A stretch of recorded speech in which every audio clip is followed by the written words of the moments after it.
सम्राट अशोक के बारे में, जिनका टेन्योर रहा है 269 बीसी से 232 बीसी तक। जन्म हुआ इनका 304 बीसी में। ठीक है, इनकी माता का नाम था शुभद्रांगी। इनकी माता का नाम था शुभद्रांगी। अशोक के नाम क्या क्या है, ये इंपॉर्टेंट क्वेश्चन है। देवनाम, प्रियदर्शी, प्रियदर्शी, ये भ्राभु अभिलेख में है। ये भ्राभु अभिलेख में है।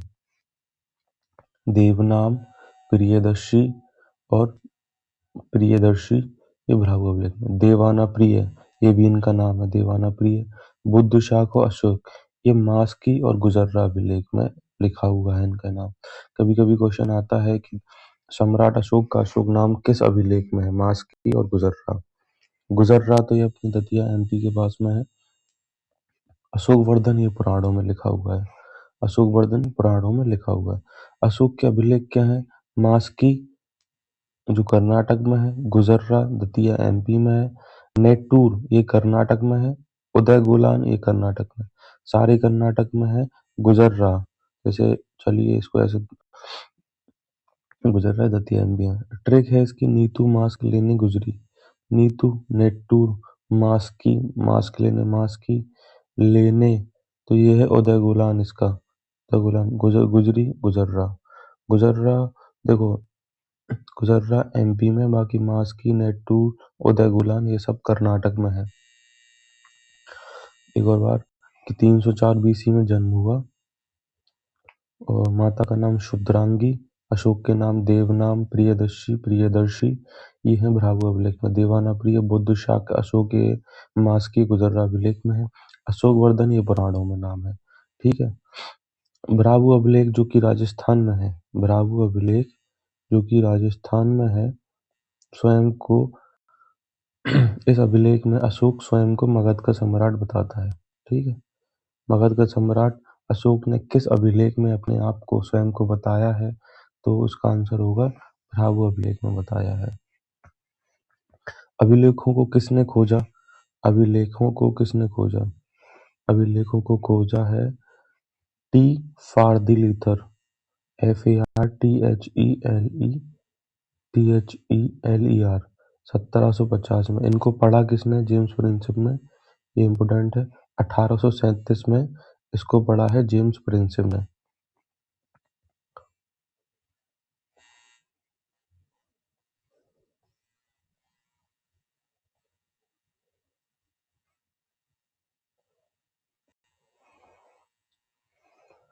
जेम्स प्रिंसेप ने इसको पढ़ा है। भ्राभु अभिलेख राजस्थान में अशोक ने स्वयं को मगध का सम्राट बताया है। अभिलेखों को खोजा है टी फार्दिलर 1750 में। 1837 में जेम्स प्रिंसेप ने, 1837 इंपोर्टेंट है, जेम्स प्रिंसेप ने इन्हें पढ़ा है। टी फार्थिलर 1750 में खोजा। अशोक के अभिलेखों की भाषा क्या है, भारत में जो अभिलेख हैं अशोक के, उनमें है ब्राह्मी लिपि, जो सारे ब्राह्मी लिपि में है। इंपोर्टेंट क्वेश्चन है, ब्राह्मी लिपि में है ये सारे। पाकिस्तान में खरोष्टी लिपि में है, अफगानिस्तान में है अरमाइक लिपि में। Brahmi, Kharosthi, Aramaic.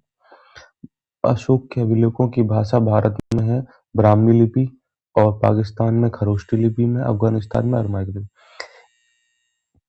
Asia minor Turkey में है ग्रीक लिपि में। देखो, राज्याभिषेक हुआ 273 में, 269 में ये गद्दी में बैठा। ठीक है, 4 साल बाद बैठा, 4 साल बाद, ये 4 साल बाद गद्दी पे बैठा। ठीक है, 269 में बीसी में हुआ राज्याभिषेक। अब क्वेश्चन आएगा उस गद्दी पे बैठने के किस वर्ष में राज्याभिषेक हुआ था, तो 2 ऑप्शन आएंगे, 8 वर्ष के बाद, या तो ये आंसर होगा, या 9वें वर्ष में। किस वर्ष में हुआ था, 9वें वर्ष में। कितने वर्ष बाद हुआ था, तो ये 8 वर्ष बाद हुआ था। 273 में गद्दी पे बैठा, 269 बीसी में राज्याभिषेक हुआ था। कलिंग युद्ध 261 बीसी, ये इम्पोर्टेंट है।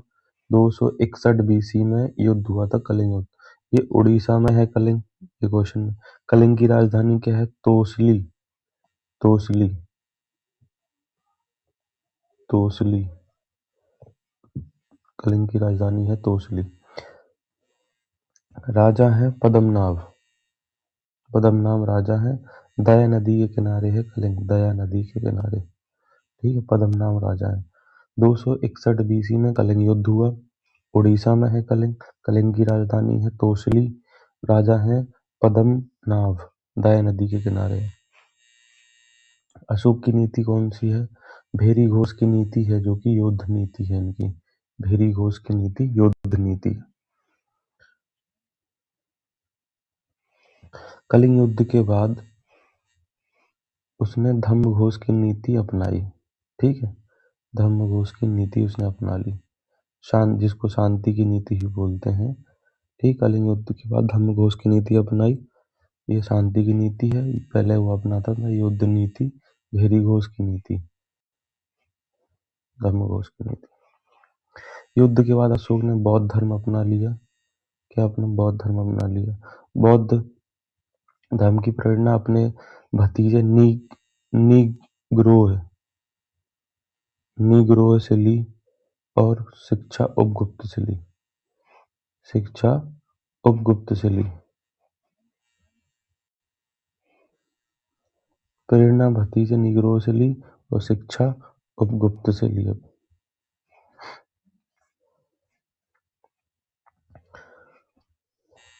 क्योंकि ये सुशीम का बेटा था, इसी के भाई का बेटा था। उपगुप्त इम्पोर्टेंट है। अशोक की पत्नी है देवी। अशोक की पत्नी का नाम है देवी। उनके बच्चे हैं महेंद्र, संघमित्रा, चारुमती। ये देवी से इनके बच्चे हैं महेंद्र, संघमित्रा और चारुमती। दूसरी पत्नी इनकी कारुबाकी, उनसे तीवर हुए, ठीक है। तीसरी पत्नी इनकी पद्मावती, इनसे कुणाल हुए। उत्तराधिकारी यानी कुणाल को बना गया। देवी से हुए महेंद्र, संघमित्रा, चारुमती। करुबाकी दूसरी पत्नी, उनसे हुए तीवर। पद्मावती से कुणाल उत्तरा। बौद्ध धर्म के प्रचार के लिए अशोक ने श्रीलंका भेजा। श्रीलंका किस किस को भेजा? महेंद्र को और संघमित्रा को भेजा। तक्षशिला भेजा। मजांतिक को, हिमालय क्षेत्र में मज्जम को भेजा, ठीक है।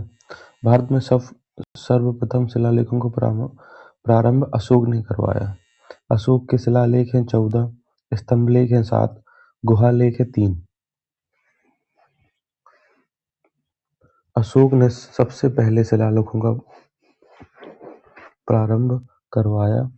अशोक के शिलालेख हैं 14, स्तंभलेख हैं 7 और गुहालेख हैं 3। ये इंपोर्टेंट क्वेश्चन है। अब 14 शिलालेखों में से अपन को 14 में से ये क्वेश्चन इंपोर्टेंट आता है। पहले शिलालेख में क्या दिया हुआ है? पशु बलि की निंदा दी हुई है, अहिंसा दिया हुआ, समस्त प्रजा हमारी संतान है। पहले शिलालेख में यही है। दूसरे शिलालेख में क्या है?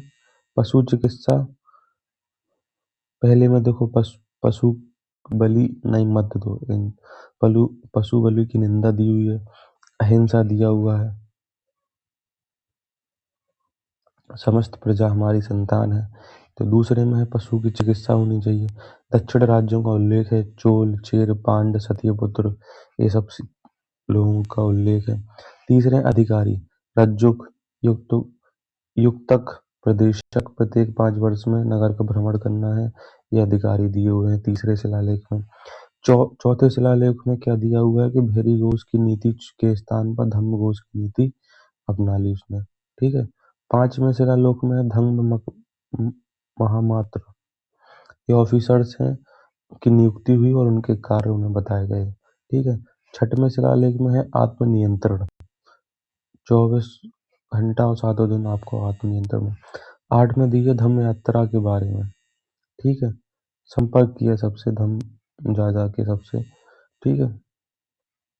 259 बीसी में बोध गया की यात्रा की, जो कि 10वें वर्ष में था। 249 बीसी में लुम्बिनी में, जो 20वें वर्ष में। 13वें शिलालेख में दिया हुआ जो सबसे बड़ा है कलिंग युद्ध, इम्पोर्टेंट है, देखो ये आ चुका है।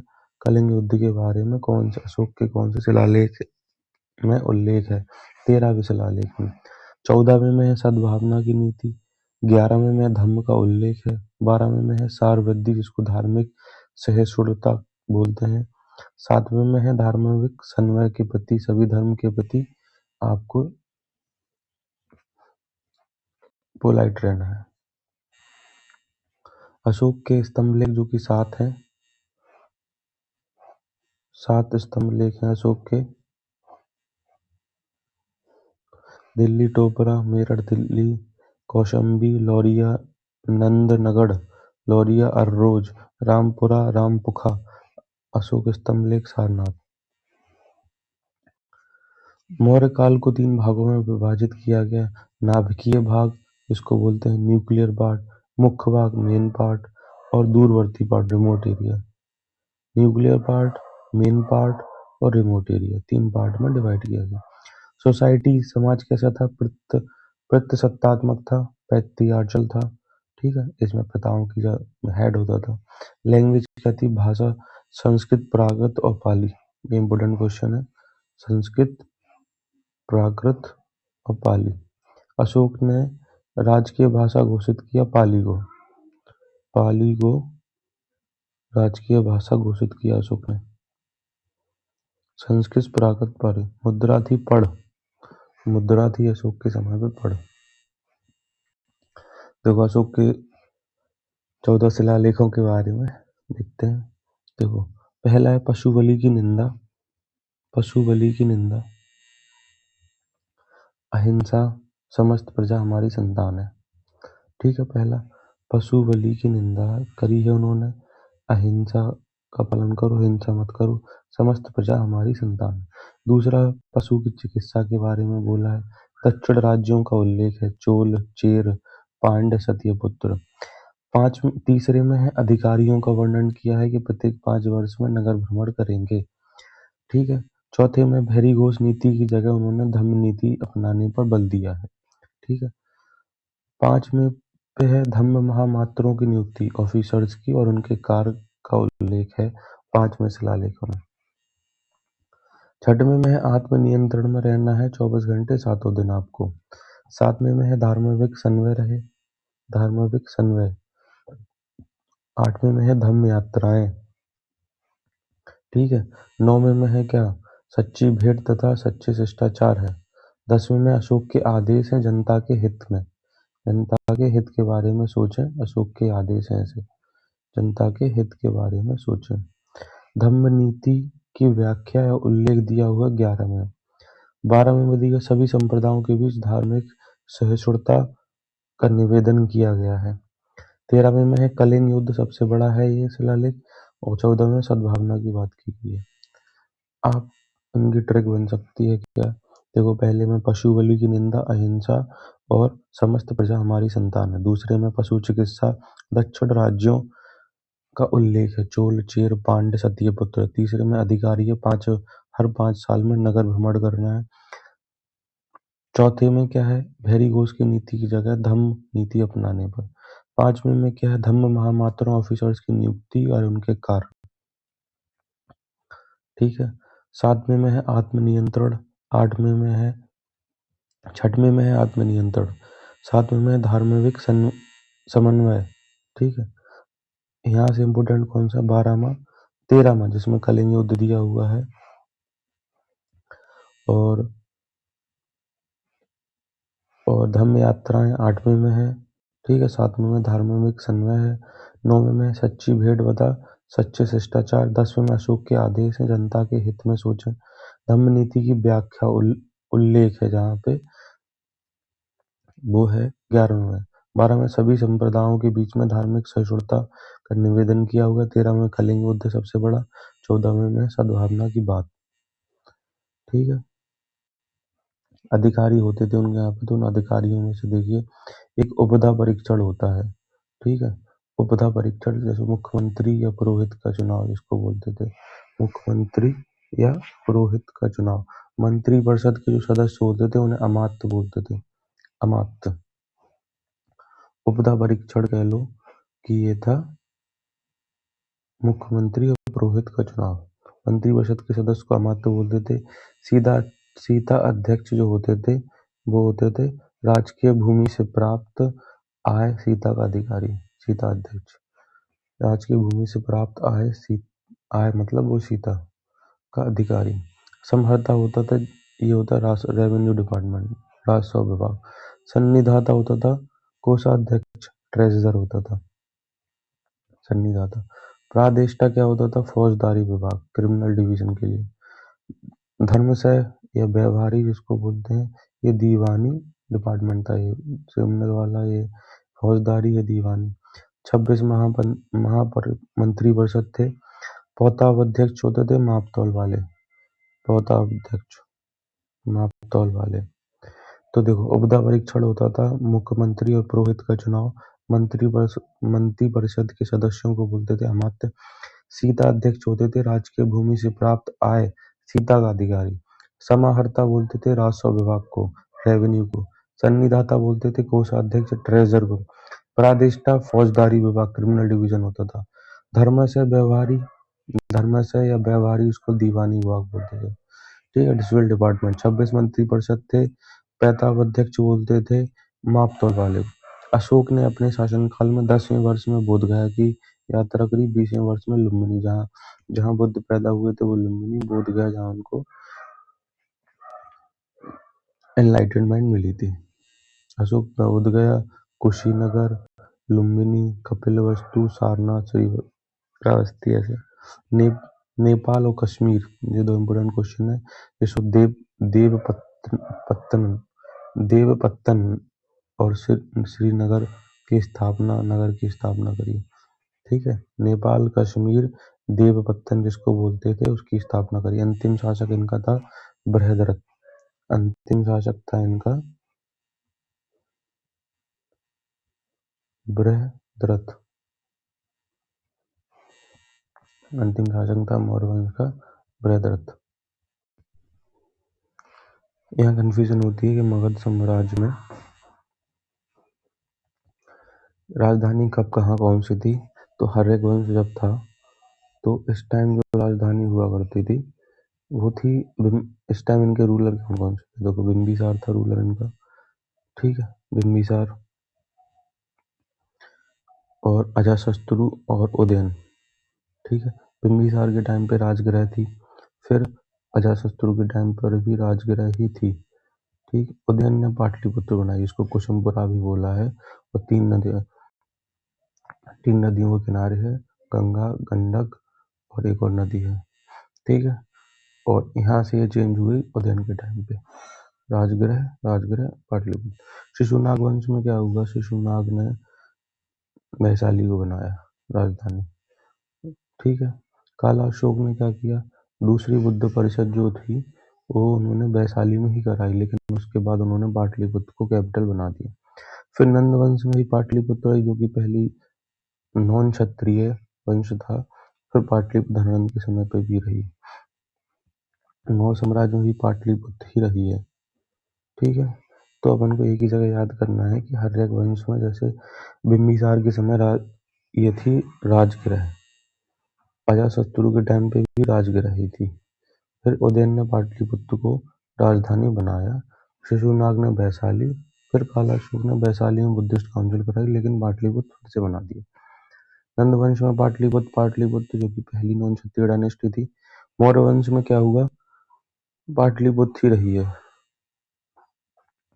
ठीक है, राजधानी। अब दूसरे जो कंफ्यूजन वाले पार्ट पे आते हैं कि कब कौन सा शासक कौन से धर्म को अपनाता था। देखो, हर्यक वंश में देखो किसका क्या धर्म था, ये देखते हैं।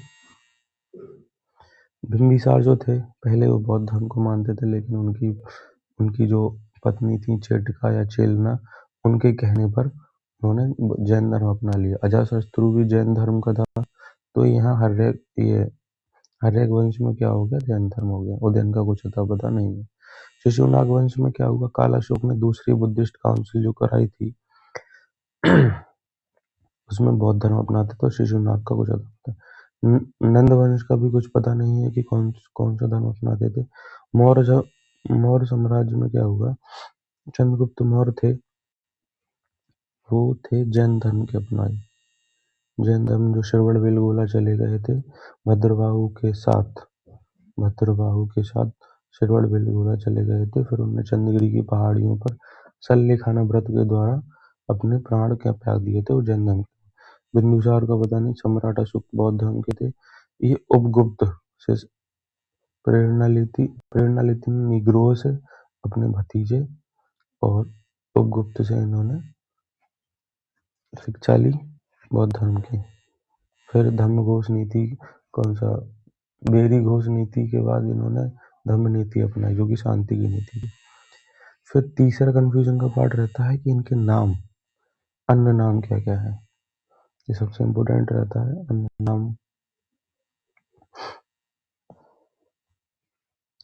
हर एक वंश में देखो बिंबिसार के अन्य नाम क्या है, श्रोडिक, ये जैन साहित्य में पाया जाता है, इनका श्रोडिक नाम है इनका, ठीक है।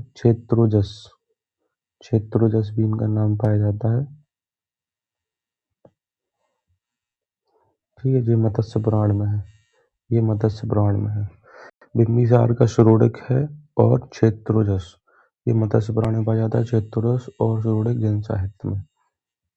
अजातशत्रु का कुड़क है, जो प्रत्यहंता बोलते हैं उसको, प्रत्यहंता, अपने पिता की हत्या करने, उदयन ने भी कर दी थी, ये दूसरा प्रत्यहंता है, इनका नाम कुड़क है।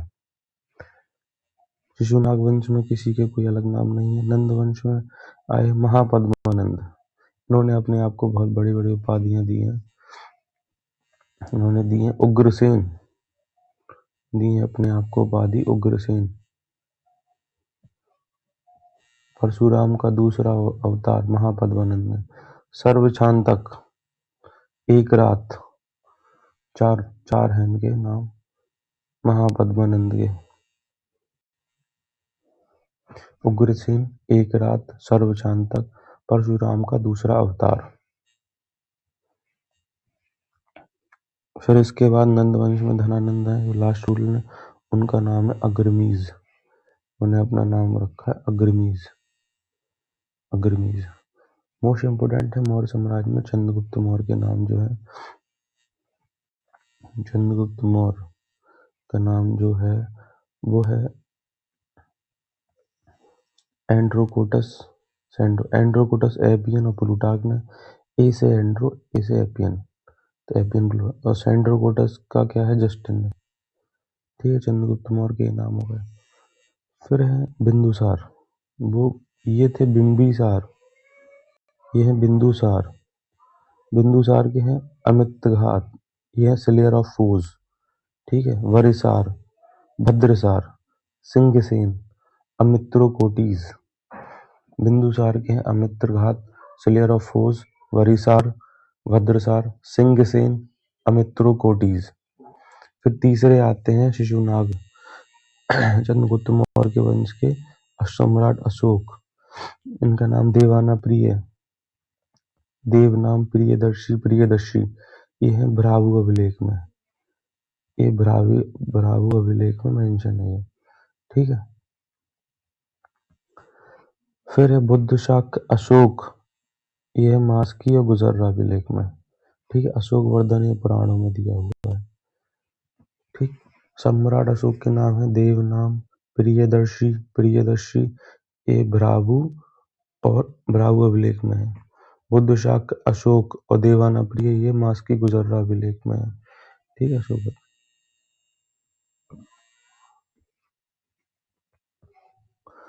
मगध साम्राज्य, अब युद्ध कौन कौन से हुए थे ये भी कंफ्यूजन किसके टाइम पे, ये याद करने में थोड़ा इजी रहेगा। हर एक वंश में कोई युद्ध नहीं का मेंशन नहीं है, इम्पोर्टेंट नहीं है कोई। शिशुनाग वंश में, नंद वंश में देखिए धनानंद के टाइम पे अलेक्जेंडर का आना हुआ, धनानंद के टाइम में अलेक्जेंडर का आना हुआ जो कि यूनानी था, और डेरियस ये ईरानी थे। ईरान से पहले सबसे पहले लोग आए, डेरियस प्रथम या डेरियस था ये। उरुवेले का युद्ध जिसको बोलते हैं 331 बीसी में, उरुवेला का 331 बीसी में, ठीक है।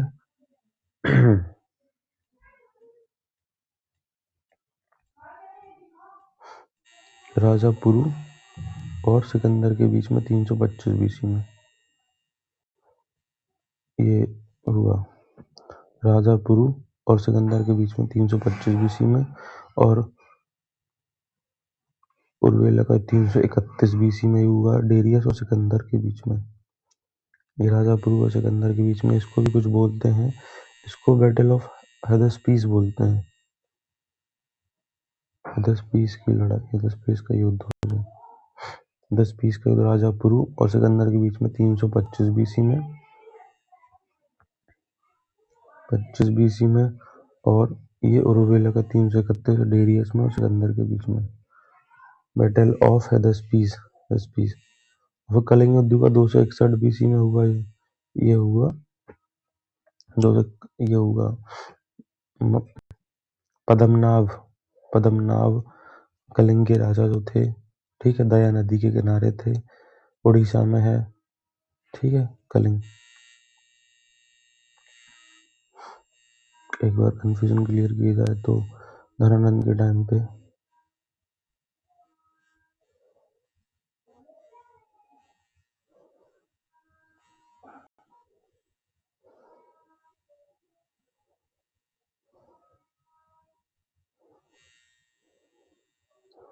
उरुवेला का युद्ध 331 बीसी में हुआ। ये उरुवेला का युद्ध 331 बीसी में डेरियस और सिकंदर के बीच में। ये ईरानी था, ये यूनानी था।